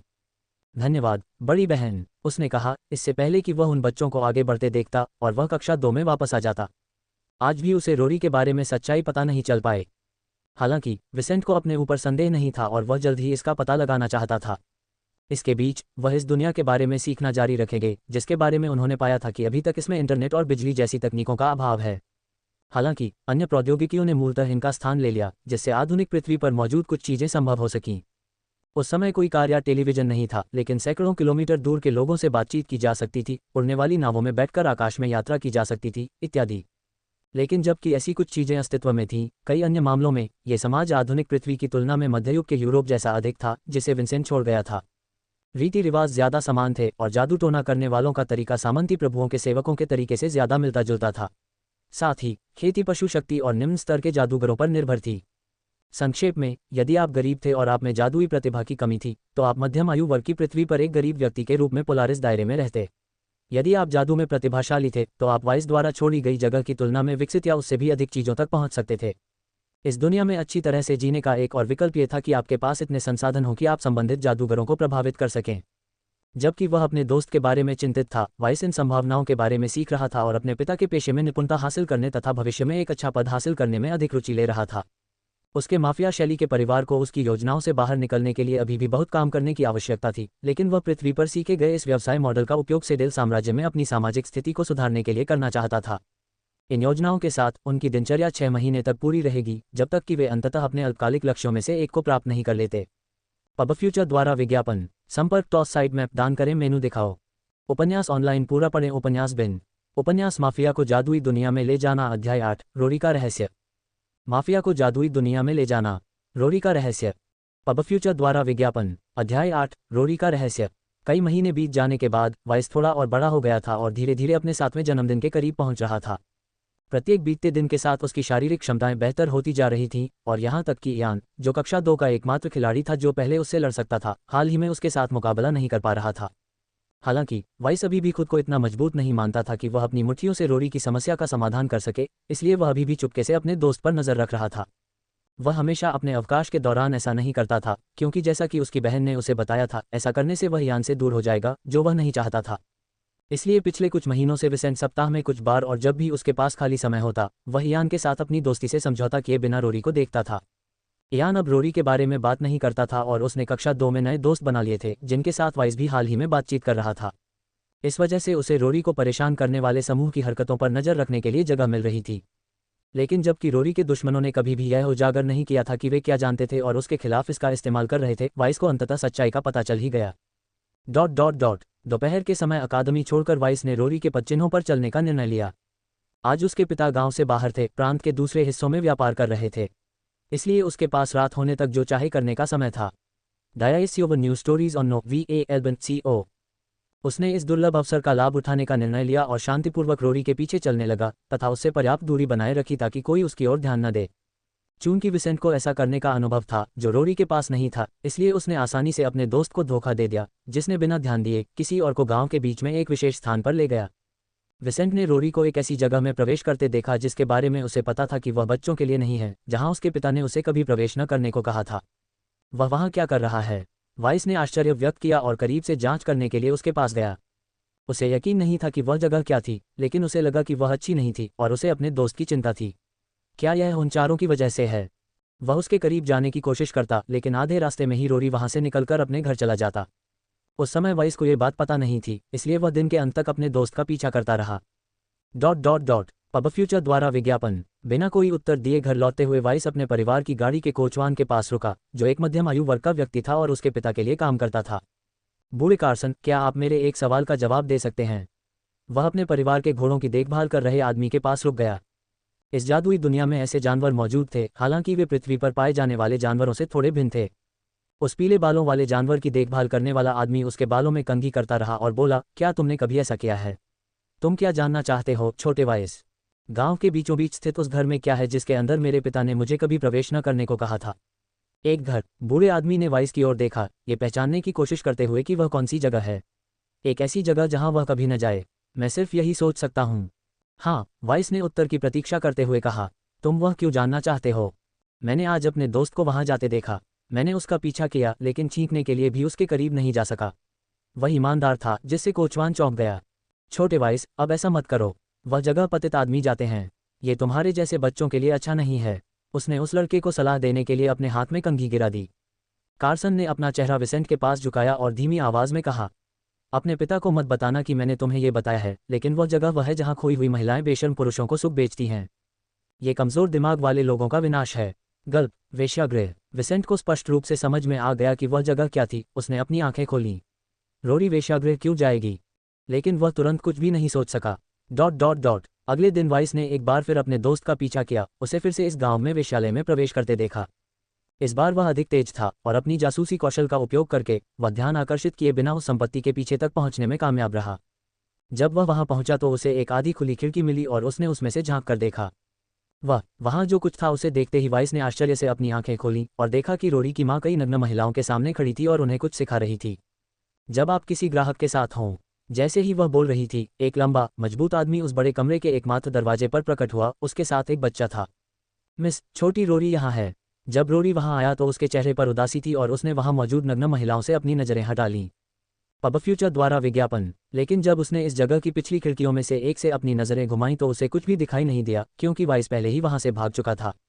उस संपत्ति से भागते समय वाइस के मन में कई बातें चल रही थीं। वह ये पता लगाना चाह रहा था कि आखिर किस वजह से पिछले कुछ महीनों में उसके दोस्त में इतना बदलाव आ गया था। क्या रोरी की माँ वेश्या है? उसने सोचा। नहीं, वह नहीं हो सकती। उसकी माँ कम से कम 30 साल की है। इस समाज में उसे अब जवान नहीं माना जाता। लेकिन हो सकता है वह थी। उसे याद आया कि रोरी की माँ का कोई पति नहीं था, जो उस समाज में दुर्लभ बात थी। साथ ही वह अपने बेटे की एकेडमी ऑफ स्टॉर्स में पढ़ाई का खर्च भी उठा सकती थी, जहां इस गांव के केवल सबसे धनी लोगों के बच्चे ही पढ़ते थे। क्या वह वेश्या थी? अब दलाल। उसने रोरी की पारिवारिक स्थिति पर विलाप करते हुए अपनी लार निगल ली। यही कारण है कि वह उन कमीनों के अपमान को स्वीकार कर रहा है। वास्तव में उन्हें इसके बारे में पता चल गया है और वे उसके खिलाफ ऐसी चीज का इस्तेमाल कर रहे हैं। विसेंट ने अपनी मुट्ठियां भींच लीं और उसकी गर्दन की नसें कांप उठीं। उसने अपना रास्ता बदल दिया और अपने दोस्त को ये काम बंद करने के लिए मनाने हेतु रोरी के घर जाने का निर्णय लिया। देर शाम को रोरी हमेशा की तरह अकेली घर लौटी। हालांकि जब उसने देखा कि वाइस वहां उसका इंतजार कर रहा है तो उसने अपने चेहरे का उदास भाव बदल दिया। अरे, क्या मैंने पहले ही नहीं कहा था कि यहाँ मत आना? उसने वाइस को घूरते हुए थोड़े गुस्से से पूछा। चले जाओ, इयान की तरह करो, मुझे परेशान करना बंद करो, विसेंट। नहीं, तुम्हें दिखावा बंद कर देना चाहिए, रोरी। अब मुझे पता चल गया है कि तुम डेरेक के समूह की खुशी के लिए खुद को रोजाना अपमानित करने के लिए हमसे दूर क्यों चली गईं। लेकिन तुम्हें ऐसा नहीं करना चाहिए। तुम्हारी माँ कैसी है, इसकी परवाह किसे है? उनसे लड़ो, उसने अपने दोस्त के पास पहुंचते हुए कहा। यह सुनकर रोरी की आंखें चौड़ी हो गईं। उसे लगा कि जल्द ही पूरी अकादमी को इस बारे में पता चल जाएगा। उसका चेहरा लाल हो गया और उसने अपनी मुट्ठियां भींच लीं। जैसे ही विसेंट उसके पास पहुंचा, उसने गुस्से में उस लड़के के चेहरे पर मुक्का मारा। पाओ। विसेंट को इसकी उम्मीद नहीं थी और उसने अपने चेहरे पर झटका महसूस किया, जिससे उसका सिर एक और झुक गया। इस बीच रोरी पहले से ही दूसरे झटके की तैयारी कर रही थी। वाइस ने उस झटके के दर्द से चिल्लाया और पीछे की ओर कूद गया। रोरी द्वारा उसे मारने की कोशिश के तुरंत बाद वाइस ने उसे चकमा देते हुए लड़ने की मुद्रा बना ली तथा अपने मित्र के साथ नृत्य करने के लिए तैयार हो गया। तुम लड़ना चाहते हो? अच्छा, हमें नाचते हुए बहुत समय हो गया, लेकिन ध्यान रखना कि मैं तुम्हें धमकाने नहीं आया हूँ।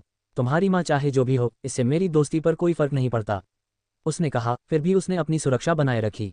अगर तुम इसे नहीं समझोगे तो मैं तुम्हें सबक सिखाऊंगा। शायद इसके बाद तुम ऐसे बदमाश बनना बंद कर दोगे। लानत है, तुम्हें पता नहीं कि तुम क्या कह रहे हो। तुम्हारा परिवार एकदम सही है। इन शब्दों के साथ वे एक दूसरे से टकरा गए और इस टकराव की शुरुआत हुई जिसने उनके बीच सब कुछ बदल दिया। पब फ्यूचर द्वारा विज्ञापन। संपर्क टॉस साइट मैप दान करें, मेनू दिखाओ। उपन्यास ऑनलाइन पूरा पढ़ें। उपन्यास बिन। उपन्यास माफिया को जादुई दुनिया में ले जाना। अध्याय 9, बदला लेने की योजना। माफिया को जादुई दुनिया में ले जाना, बदला लेने की योजना। पब फ्यूचर द्वारा विज्ञापन। अध्याय 9, बदला लेने की योजना। विसेंट और रोरी के बीच लड़ाई के बाद युवा फुलर अपने दोस्त को पीटता है और उसे सबक सिखाता है। लेकिन जब वाइस ने अपने दोस्त की पिटाई पूरी कर ली तो उसने रोरी को उससे मिलने के बाद पहली बार रोते हुए सुना। रोरी वाइस के साथ लड़ाई में लगी चोटों के कारण नहीं रो रहा था, जो कि वैसे कोई साधारण चोटें नहीं थीं। यद्यपि यह एक बच्चों की लड़ाई थी, लेकिन मन ने इस दुनिया में बड़े होने पर सभी के शरीर को मजबूत किया। रोरी अपनी दुखद वास्तविकता पर रो पड़ा था।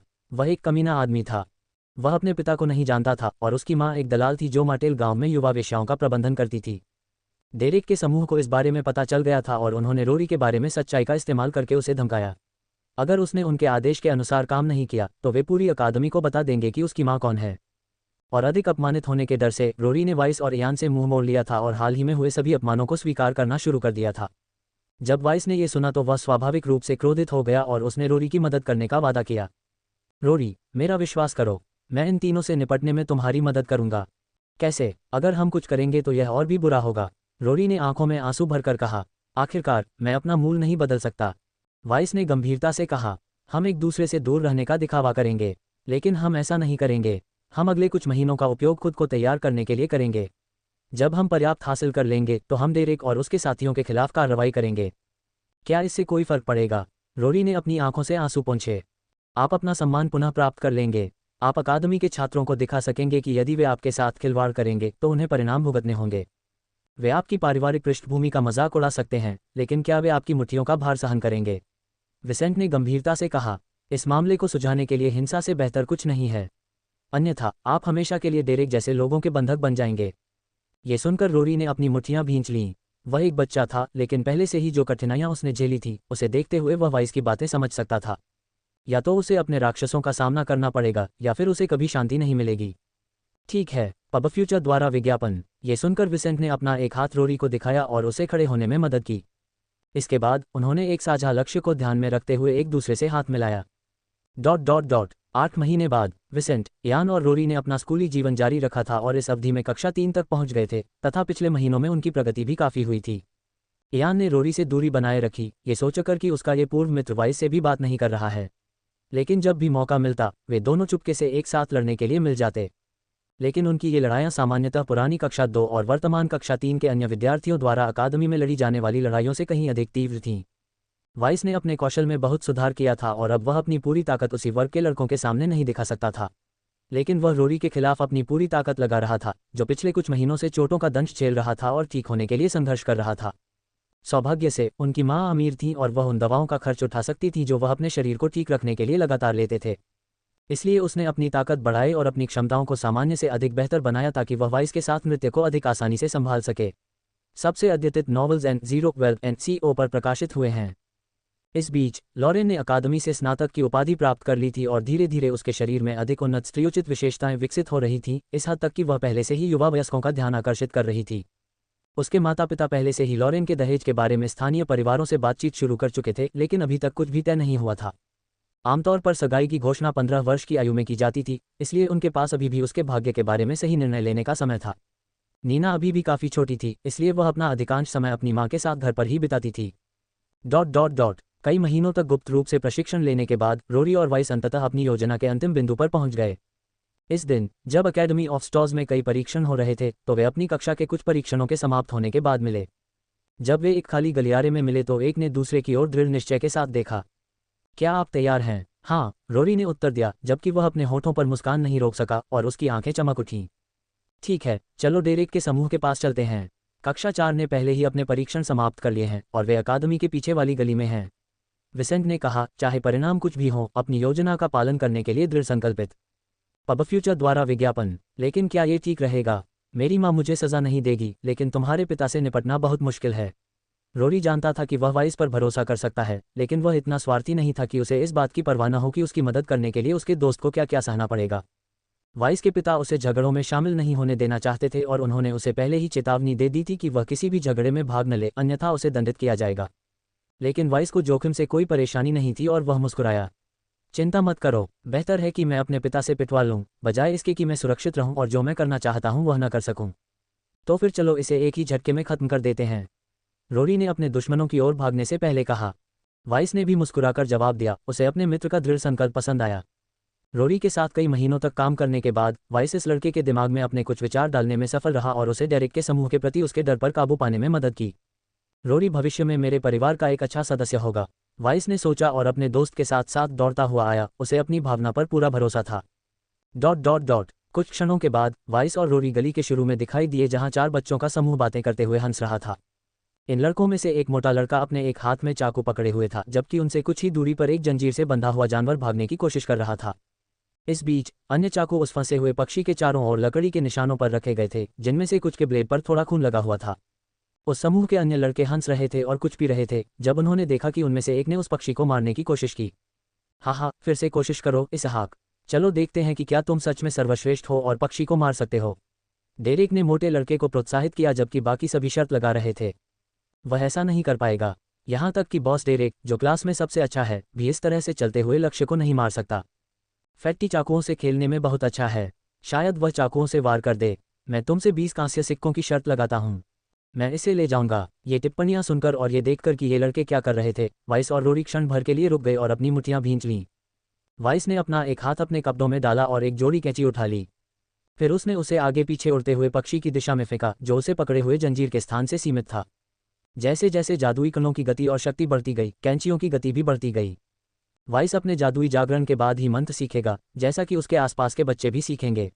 लेकिन इस दुनिया के किसी भी जादुई प्राणी की तरह उसके शरीर में पहले से ही मन था और उसकी हरकतें इससे प्रभावित हो सकती थीं।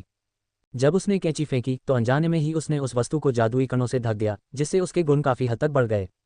इसलिए जब वह अपने लक्ष्य की ओर उड़ा तो प्रसन्नचित लड़कों के चेहरे पर मुस्कान गायब हो गई, क्योंकि उन्होंने देखा कि कोई उनके रास्ते में खड़ा है। लेकिन इससे पहले कि वे वाइस की ओर देखते, उन्होंने देखा कि उसकी कैंची उस जंजीर के एक हिस्से से होकर पक्षी को बाहर निकाल रही है। पब फ्यूचर द्वारा विज्ञापन। संपर्क टॉस साइट मैप दान करें, मेनू दिखाओ। उपन्यास ऑनलाइन पूरा पढ़ें। उपन्यास बिन। उपन्यास माफिया को जादुई दुनिया में ले जाना, अध्याय 10 बदला। माफिया को जादुई दुनिया में ले जाना, बदला। पब फ्यूचर द्वारा विज्ञापन। अध्याय 10 बदला। विसेंट, रोरी, डेरिक को एहसास हुआ कि उन्हें परेशान करने के लिए कौन वहां था और उसने भूरे बालों वाले लड़के से मोटे स्वर में बात करते हुए उनके नाम चिल्लाए। रोरी, क्या तुम हमें चुनौती दे रहे हो? एकमात्र मोटे लड़के ने भागते हुए पक्षी को एक तरफ रख दिया और रोरी को घूरने लगा। उनके समूह के अन्य सदस्यों की भौहें तन गईं जब उन्होंने उस लड़के को पहली बार उनके सामने खड़ा देखा, जिसके साथ वे 1 वर्ष से अधिक समय से खेल रहे थे। रोरी, क्या तुम भूल गई हो कि हम तुम्हारे बारे में क्या जानते हैं? डेरिक ने कुछ कदम आगे बढ़ते हुए अपने हाथों की उंगलियां चटकाते हुए कहा।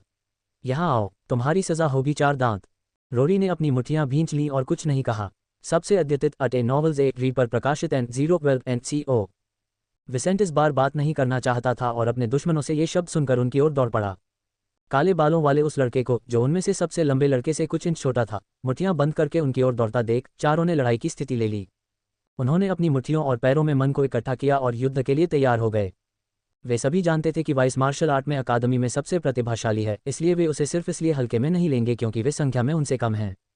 ठीक है रोरी, बाद में पूरी अकादमी को पता चल जाएगा कि तुम्हारी मां एक वेश्या है, एक ने चिल्लाते हुए कहा, उस जोकर के प्रति घृणा महसूस करते हुए जो अपनी जगह नहीं पहचान रहा था। तुम छोटे शैतान, मैं तुम्हें वह सब कुछ निगलने पर मजबूर कर दूंगा जो तुमने मेरे साथ किया है। रोरी ने अंततः अपने दुश्मनों पर दौड़ना शुरू कर दिया, अपनी मुट्ठी और पैरों में अपनी थोड़ी सी शक्ति को इकट्ठा करते हुए। जादूगर के मन की मात्रा जीवन के दौरान बढ़ सकती है, लेकिन जागृति से पहले जादूगर के व्यक्तिगत मन की वृद्धि जीवन के किसी भी अन्य समय की तुलना में अधिक तीव्र थी। इतना ही नहीं, इसके लिए बच्चों को कड़ी मेहनत भी नहीं करनी पड़ेगी। उनकी प्राकृतिक प्रतिभा बचपन और किशोरावस्था के दौरान अधिक से अधिक मैना इकट्ठा करने के लिए काम करती थी, जो बाद में जादुई जागृति को बहुत प्रभावित कर सकती थी। इसलिए जैसे जैसे बच्चे बड़े होते गए, उनके पास अधिकाधिक मन होता गया और उसमें से कुछ मन का उपयोग किया जा सका। यह उनके लिए जादू करने के लिए पर्याप्त नहीं था, फिर भी यह उनके शरीर को मजबूत कर सकता था, उनकी रिकवरी दर बढ़ा सकता था और कई अन्य चीजें कर सकता था। एक ही झटके में रोरी वहां मौजूद दो कमजोर लड़कों में से एक की ओर कूद पड़ा और अपनी मुट्ठी लाल बालों वाले लड़के के चेहरे के बीचों बीच मार दी। इस बीच वाइस ने डेरेक पर छलांग लगाई और अपने शरीर को हवा में घुमाया ताकि उस बिगड़ल लड़के पर जोरदार प्रहार कर सके जो उसे काफी समय से परेशान कर रहा था। डेरेक, मर जाओ, उसने चिल्लाते हुए अपना दाहिना पैर उस युवा गोरे लड़के की छाती की ओर घुमाया। पब फ्यूचर द्वारा विज्ञापन। डेरेक पहले से ही वाइस पर हमला करने के लिए आगे बढ़ रहा था, उसे संदेह था कि यह लड़का उसकी मार का सामना कर पाएगा। वह कक्षा 4 में सबसे ताकतवर था और कक्षा 5 के कुछ लड़कों से भी मुकाबला कर सकता था। इस हालिया घटना ने उसे अपने और वाइस के अतीत की अनदेखी करने पर मजबूर कर दिया और उसने उस पर बहुत जोर से हमला किया ताकि इस परेशान करने वाले लड़के को गंभीर रूप से चोट पहुंचाई जा सके। मैं जल्द ही अकादमी में सबसे ताकतवर बन जाऊंगा और तुम मेरे नए सहायक बनोगे, उन्होंने कहा, इससे पहले कि उनकी मुंह के टकराते। जब ऐसा हुआ तो दोनों के आसपास की गैसें स्थानांतरित हो गईं, जिससे विपरीत दिशा में तेज हवाएं चलने लगीं। उसी समय उनकी पिंडलियों के बीच टकराव के स्थान से एक हल्की सी स्पंदन फैली जो सूक्ष्म थी लेकिन उनसे कुछ मीटर दूर तक के वातावरण में मुक्त मान में गड़बड़ी पैदा करने में सक्षम थी। आह! तभी दोनों में से एक के मुंह से दर्द भरी चीख निकली और वे दोनों उसी दिशा में गिर पड़े जिस दिशा से वे कूदे थे। वाइस ने अपने दांतों को एक दूसरे पर दबाया लेकिन दर्द का कोई संकेत नहीं निकला, यहाँ तक कि उसे ऐसा महसूस हुआ जैसे उसने दीवार पर लात मारी हो। लेकिन डेरेक दृढ़ निश्चय नहीं था और गुस्से में चिल्लाने लगा, जमीन पर गिर पड़ा और पैर में दर्द के कारण लंगड़ाने लगा। लानत है, विसेंट, मैं तुम्हें नष्ट कर दूंगा, उसने चिल्लाते हुए कहा जब मोटा लड़का इस काले बालों वाले लड़के की दिशा में हमला कर रहा था। विसेंटे ने तेजी दिखाई और पीछे की ओर छलांग लगाई जिससे प्रतिद्वंद्वी की चाल बाल बाल बच गई।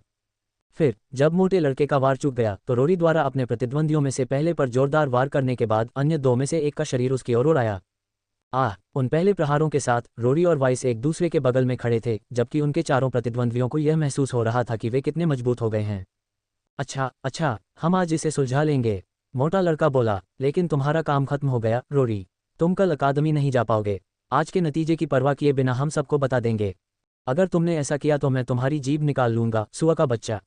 रोरी ने इन विरोधियों के सामने अपनी लड़ाकू मुद्रा बनाए रखते हुए कहा। इसके बाद एक पक्ष ने फिर से दूसरे पक्ष पर हमला बोल दिया जिसमें दोनों लड़कों ने अपने 4 दुश्मनों से चतुराई से मुकाबला किया लेकिन स्पष्टतः उन्हें कोई विशेष लाभ नहीं हुआ।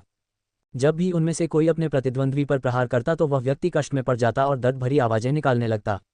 लेकिन इस बीच अन्य दो को भी उन पर हमला करने का अवसर मिलेगा। इस डर से भले ही रोरी और वाइस अपने प्रतिद्वंद्वियों को कठिन समय दे सकते थे और उन्हें काफी चोट पहुंचा सकते थे, फिर भी उन्हें इस लड़ाई में नुकसान उठाना पड़ेगा। जल्द ही दोनों की नाक से खून बहने लगेगा और शरीर के विभिन्न हिस्सों पर बैंगनी निशान पड़ जाएंगे, वे बहुत पसीने से तर हो जाएंगे और भारी सांस लेंगे। विरोधी समूह की स्थिति भी इससे बेहतर नहीं होगी तथा उनमें से एक तो टकराव समाप्त होने से पहले ही बेहोश हो जाएगा। पब फ्यूचर द्वारा विज्ञापन। मेरे बारे में जो कहना है कहो, रोरी ने अपने सामने धुंधली छवियों को देखते हुए कहा, लेकिन जान लो कि उसके बाद मैं तुम्हें हर हफ्ते चुनौती दूंगा।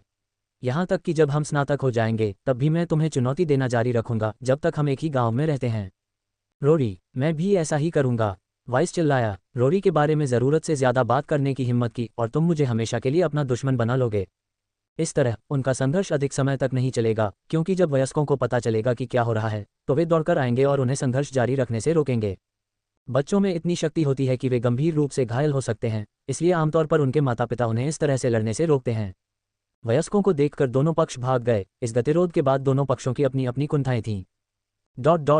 उस रात बाद में विसेंट, एक आदमी की मोटी आवाज़ अपने कमरे में लेटे हुए लड़के के कानों तक पहुंची।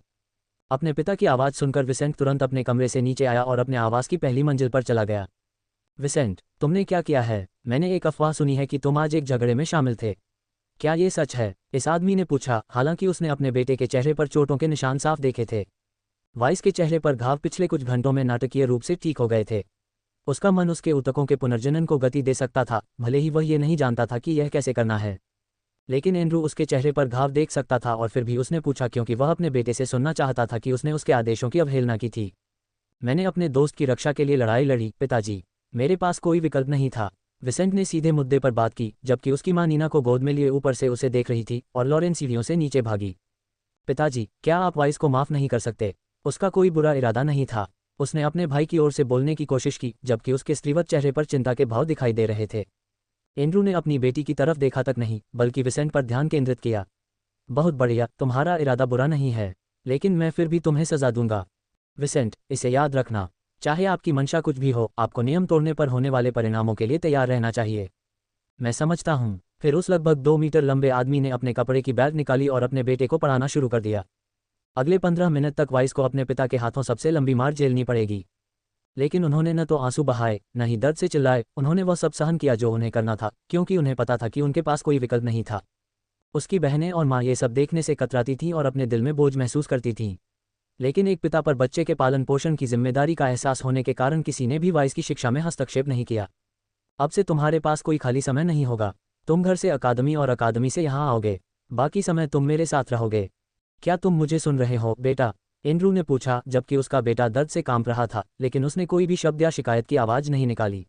हाँ, पब फ्यूचर द्वारा विज्ञापन। संपर्क टॉस साइट में दान करें से महिला के हाथों से निकलकर उसकी माँ के गुप्तांग में जा रहे थे। ओह, यह क्या है? उसने सोचा। उसकी आंखें आश्चर्य से फैल गईं क्योंकि उसने अपने नए जीवन में पहली बार जादू देखा था। पब फ्यूचर द्वारा विज्ञापन। संपर्क टॉस साइट में दान करें।